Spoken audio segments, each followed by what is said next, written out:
10वें अध्याय के श्लोक 2 में बताया जा रहा है, न तो देवतागण मेरी उत्पत्ति या ऐश्वर्य को जानते हैं और न ही महर्षि गण ही जानते हैं, क्योंकि मैं सभी प्रकार से देवताओं और महर्षियों का भी कारण स्वरूप उद्गम हूँ। अब इस श्लोक का विस्तार में अध्ययन हुआ है।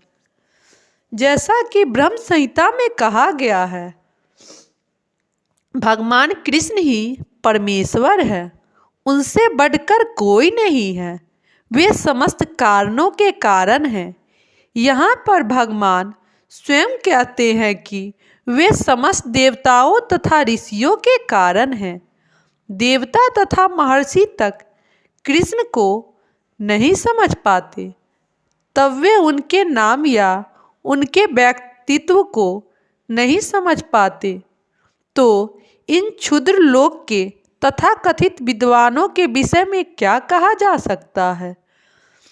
कोई नहीं जानता कि परमेश्वर क्यों मनुष्य रूप में इस पृथ्वी पर आते हैं और ऐसे विषयजनक असामान्य कार्यकलाप करते हैं। तब तो यह समझ लेना चाहिए कि कृष्ण को जानने के लिए विद्वान आवश्यक नहीं है। बड़े बड़े देवताओं तथा ऋषियों के मानसिक चिंतन द्वारा कृष्ण को जानने का प्रयास किया, किंतु जान नहीं पाए। श्रीमद् भागवत में भी स्पष्ट कहा गया है कि बड़े से बड़े देवता भी भगवान को नहीं जान पाते।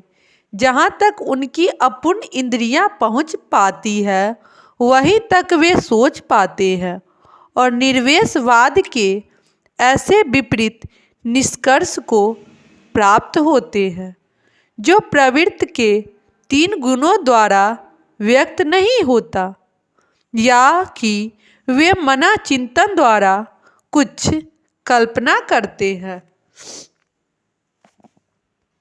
किंतु इस तरह के मूर्खतापूर्वक चिंतन से कृष्ण को नहीं समझा जा सकता।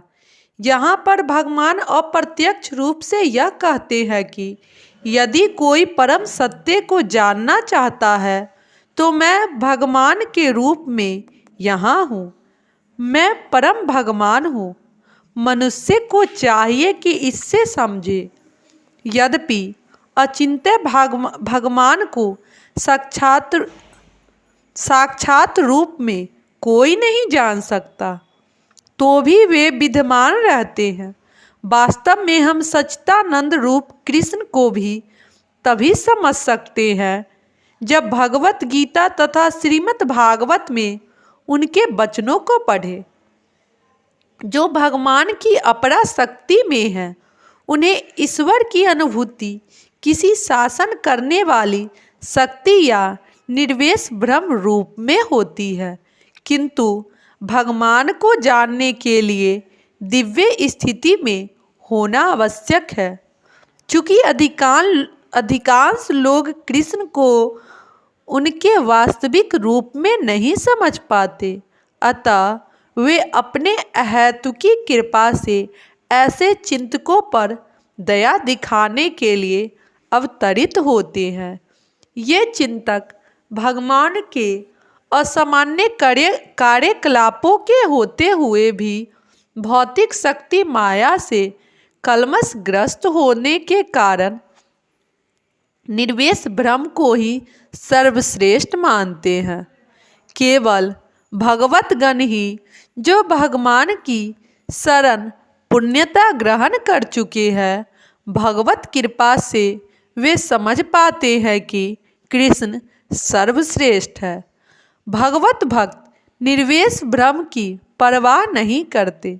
वे अपनी श्रद्धा तथा भक्ति के कारण परमेश्वर की शरण ग्रहण करते हैं और कृष्ण की अहेतुकी कृपा से ही उन्हें समझ पाते हैं। अन्य कोई उन्हें नहीं समझ पाता। अतः बड़े से बड़े ऋषि भी स्वीकार करते हैं कि आत्मा या परमात्मा तो वह है जिसकी हम पूजा करते हैं। राधे राधे भक्तजन।